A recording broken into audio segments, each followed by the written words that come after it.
बैठक पीएम मोदी की अध्यक्षता में चल रही है। बैठक में गृह मंत्री अमित शाह, रक्षा मंत्री राजनाथ सिंह समेत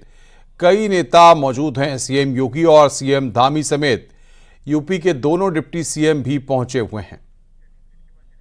तो विनीत लगातार जानकारी देना है। विनीत, आप अपनी बात को पूरा कीजिए।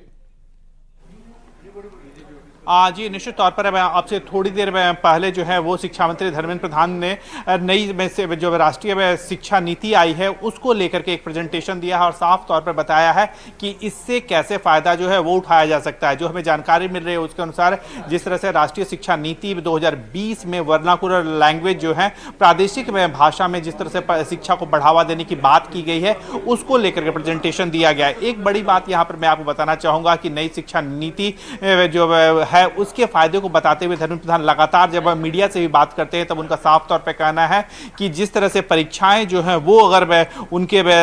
जो क्षेत्रीय भाषा है उसमें परीक्षाएं होंगे तो उसका काफी फायदा जो है वो होता है। उन्होंने एक उदाहरण भी वो लगातार देते हैं कि पिछली बार नीट की टॉपर जो है वो तमिलनाडु से थी। तो निश्चित तौर पर जो राष्ट्रीय शिक्षा नीति 2020 है उसको लेकर के धर्मेंद्र प्रधान ने प्रेजेंटेशन दिया है। इसके साथ ही साथ जो समापन भाषण है वो प्रधानमंत्री नरेंद्र मोदी का में है और हमें जो जानकारी मिल रही है उसके अनुसार अभी जो है वो समापन भाषण जो है वो प्रधानमंत्री नरेंद्र मोदी का हो रहा है जिसमें वो विभिन्न बात रखेंगे क्योंकि सरकारों के फायदे को जो है या सरकारों के अच्छे काम को जो है वो बताया जाता है, चाहे वो राज्य सरकारों के बेहतर काम के हो या अनोखे काम के हो उसके बारे में जानकारी दी जाती है, या फिर अगर हम बात करें केंद्र सरकार के बेहतर कामकाज हो उसको लेकर के जानकारी दी जाती है। लेकिन उत्तर प्रदेश और उत्तराखंड के परिप्रेक्ष्य में बात करें तो इस बैठक में आज उत्तर प्रदेश और उत्तराखंड को लेकर क्या हुआ है, इस बारे में कोई अंदरूनी खबर मिल पा रही है?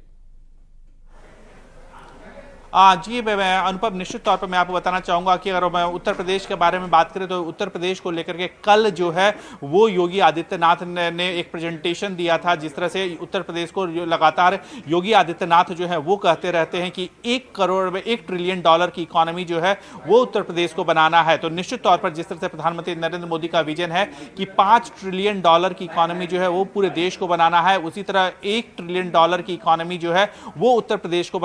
कैसे बनाया, इसको लेकर के जानकारी जो है वो उन्होंने दी थी। एक और महत्वपूर्ण बात जिस तरह से वह उत्तर प्रदेश में विभिन्न प्रयोग किए गए, जिस तरह से 1 डिस्ट्रिक्ट 1 प्रोडक्ट की बात की गई उसको लेकर के भी उन्होंने अपने प्रेजेंटेशन में साफ तौर पे बात कही। इसके साथ ही साथ अनुपम मैं आपको बताना चाहूंगा कि जिस तरह से प्रधानमंत्री नरेंद्र मोदी हो वोकल फॉर लोकल की बात करते रहते हैं या फिर लगातार पूरे देश में सोलर पैनल बनाने की बात में की जाती हो, या फिर एक पेड़ मां के नाम को लेकर के जिस तरह से प्रधानमंत्री नरेंद्र मोदी ने अभियान शुरू किया था और उसी को जिस तरह से उत्तर प्रदेश में लागू किया जा रहा हो उसको लेकर के चर्चा जो है वो की गई। एक और बड़ी बात यहां पर मैं आपको बताना चाहूंगा कि अगर हम उत्तराखंड के बारे में बात करें तो निश्चित तौर पर जिस तरह से हम बात करें कि देवभूमि में कहा जाता है और जिस तरह से रिलीजियस टूरिज्म को जो विकसित किया जाता है, क्योंकि अगर हम बात करें प्रधानमंत्री नरेंद्र मोदी की बात करें तो वो लगातार जो है वो कहते रहते हैं कि अगर अर्थव्यवस्था को मजबूती देना है तो जिस तरह से रिलीजियस में टूरिज्म है या फिर भारत के अंदर में कहीं जो लोग में है वो एक दूसरी जगह भारत को।